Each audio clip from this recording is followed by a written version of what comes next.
ఇవాళ తెలంగాణ అసెంబ్లీ ప్రత్యేకంగా సమావేశం కానుంది. మాజీ ప్రధాని మన్మోహన్ సింగ్ కు నివాళులు అర్పించేందుకు ప్రత్యేకంగా శాసనసభను నిర్వహిస్తున్నారు.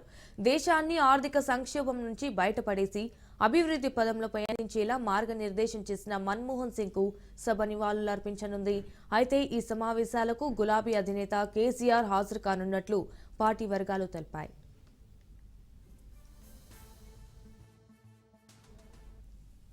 సమావేశంలో ప్రధాన ప్రతిపక్ష నాయకుడికి గంట సమయం ఇచ్చే అవకాశం ఉండడంతో దానిని సద్వినియోగం చేసుకోవాలని భావిస్తున్నట్లు తెలిసిందే.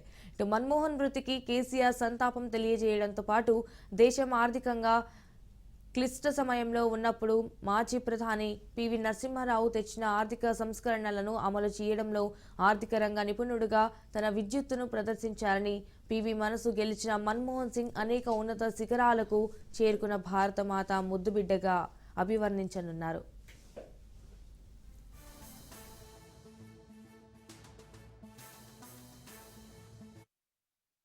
డాక్టర్ మన్మోహన్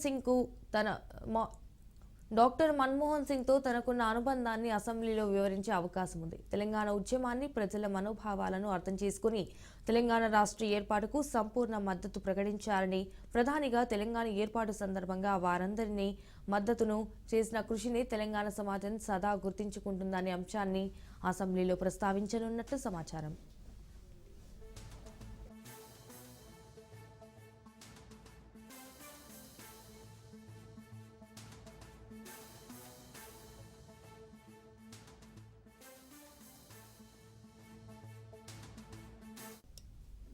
ఇవాళ తెలంగాణ అసెంబ్లీ ప్రత్యేకంగా సమావేశం కానుంది. మాజీ ప్రధాని మన్మోహన్ సింగ్ కు నివాళులు అర్పించేందుకు ప్రత్యేకంగా శాసనసభను నిర్వహిస్తున్నారు. అయితే దేశాన్ని ఆర్థిక సంక్షోభం నుంచి బయటపడేసి అభివృద్ధి పదంలో పయనించేలా మార్గనిర్దేశం చేసిన మన్మోహన్ సింగ్ కు సభ నివాళులు అర్పించనుంది.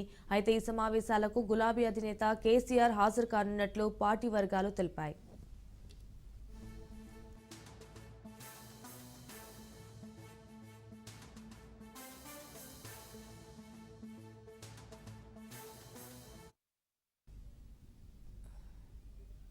సమావేశంలో ప్రధాన ప్రతిపక్ష నాయకుడికి గంట సమయం ఇచ్చే అవకాశం ఉండడంతో దానిని సద్వినియోగం చేసుకోవాలని భావిస్తున్నట్లు తెలిసిందే.